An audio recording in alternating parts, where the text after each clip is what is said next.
പഞ്ചവാദ്യം കേൾക്കുമ്പോൾ ഒരു വല്ലാത്തൊരു ഫീലാണ് അല്ലേ? ചിലപ്പോൾ മിക്സഡ് ആയിരിക്കും, ചിലപ്പോൾ ബോയ്സ് മാത്രമായിരിക്കും കലോത്സവത്തിൽ. പക്ഷേ ഇത്തവണ ഹൈസ്കൂൾ വിഭാഗത്തിൽ ഗേൾസ് മാത്രം പങ്കെടുത്തൊരു പഞ്ചവാദ്യ ടീമുണ്ടായിരുന്നു. ആ ടീമിലൊരു മെമ്പറാണ് ജോയിൻ ചെയ്തിരിക്കുന്നത്. നമസ്കാരം. നമസ്കാരം. എവിടെയാ വീട്? എവിടെയാ? എൻ്റെ വീട് പള്ളിക്കുന്ന്, കണ്ണൂരാണ്.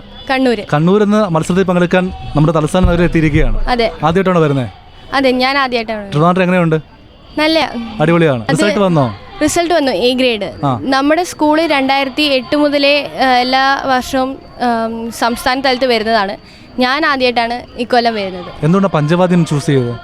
പഞ്ചവാദ്യം അത് സാധാരണ ബോയ്സ് എപ്പോഴും കൊട്ടുന്നതാണ്. പക്ഷേ ഇപ്രാവശ്യം നമ്മൾ എപ്പോഴും ബോയ്സ് മാത്രം കൊട്ടിയാൽ പോയല്ലോ, നമ്മൾ ഗേൾസും കൂടെ കൊട്ടി അങ്ങനെ കയറി. പേര് പറഞ്ഞില്ല. എൻ്റെ പേര് ജോആന മേരി പഞ്ഞിക്കാരൻ. ഓക്കെ. പഞ്ചവാദ്യത്തിൽ ഏതാണ് എടുത്തിരിക്കുന്നത്? തിമിലയാണ്. തിമിലയാണോ ഇഷ്ടം? തിമിലയാണ് ഇഷ്ടം. അപ്പോൾ നിങ്ങളുടെ ടീമിലെ മെമ്പേഴ്സിന്റെ പേരൊക്കെ പറയാം. ഇഷാനിക, അവൾ തിമിലയാണ് കൂട്ടിയത്. പിന്നെ ദുർഗ എടയ്ക്ക, മദ്ദളം ദേവന, സിയോണയും അനേകയും ഇലത്താളം, കൊമ്പ് ദിയ. ഓക്കെ. ഇനി അടുത്ത ഏതൊക്കെ ഐറ്റംസാണ് ഉള്ള പങ്കെടുക്കാൻ പോകുന്നത്? എനിക്ക് കഥാപ്രസംഗമുണ്ട്, അത് 8-ാം തീയതി ആണ് ഉള്ളത്. അതിനകത്ത് തബലയാണ് വായിക്കുന്നത്. ഓക്കെ.